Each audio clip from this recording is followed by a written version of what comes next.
বন্ধুরা কেমন আছো সবাই? আশা করি তোমরা সবাই খুব ভালো আছো।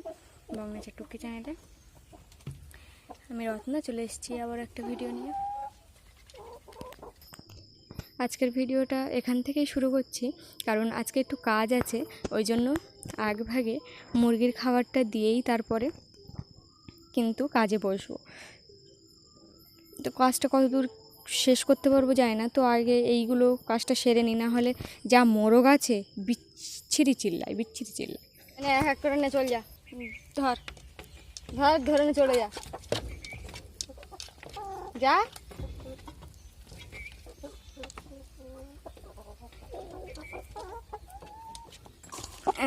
চল চল চল চল, এ থালা কই?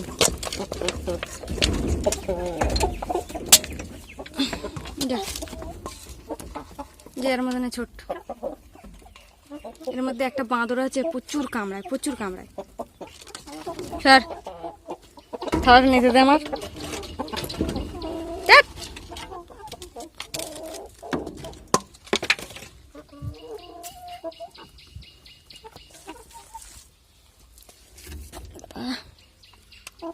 খাবে আর ছিটকাবে, হ্যাঁ, এর লোকের মুখে এসে পড়ে।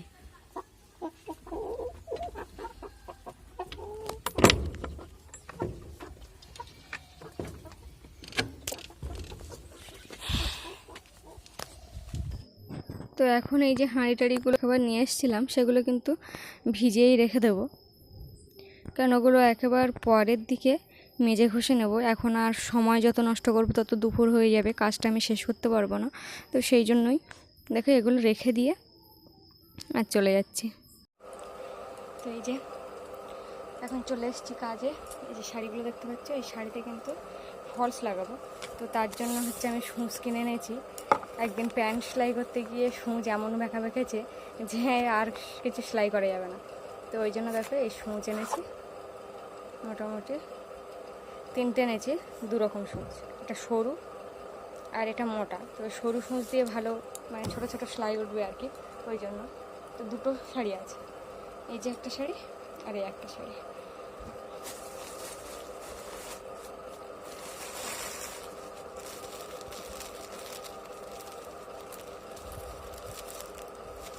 তো এটার জন্য এইটা পাড় যেহেতু কালো,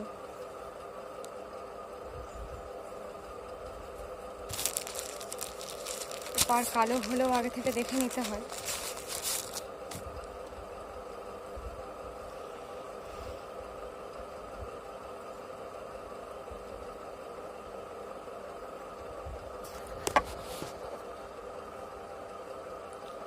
পাড় কালো হলেও আগে থেকে একটু দেখে নিই যে কীরকম কী আছে না আছে, মানে কতটা বোঝা যাচ্ছে কি না যাচ্ছে।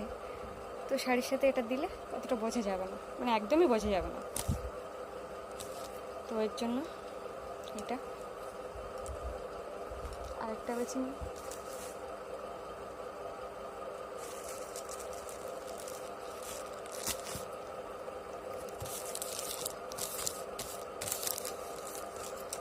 আর এই যে কাগজগুলো দেখতে পাচ্ছ, এগুলো আমি কী করি জানো?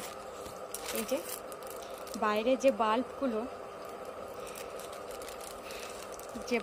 কাজে লাগাই আর কি, বাইরে মানে রাত্রিবেলা বা দিনের বেলা উনুনের ধারে বিশেষ করে, সেই বাল্বগুলোই না এইভাবে মানে দিয়ে দিই। তো এইখানে একটা বাল্ব দেখো, এইভাবে কিন্তু দিয়ে দিই, তাহলে আর কালিটা পড়ে না। এইভাবে দিলে কালিটা আর পড়ে না।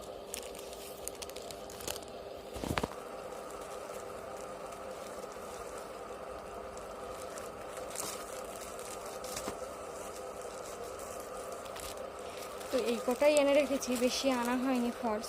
কিন্তু তার মধ্যে কি হয় যে এতটা ফলসের মধ্যে কোনো কোনো শাড়ি আছে মানে আসে আমার কাছে, যে এগুলোর মধ্যেও মেলে না। এগুলো এমন হয় যে এর সাথে ঠিক আমি মেলাতে পারি না।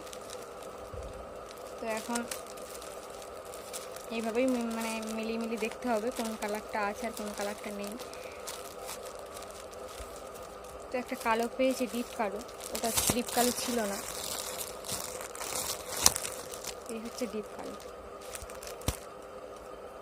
আর ওর জন্য আমি বেছে নিয়েছি এই যে দেখতে পাচ্ছ, এই শাড়ির জন্য আমি এগুলো সব গুছিয়ে দেবো, তারপরে সেলাই কাজে বসবো।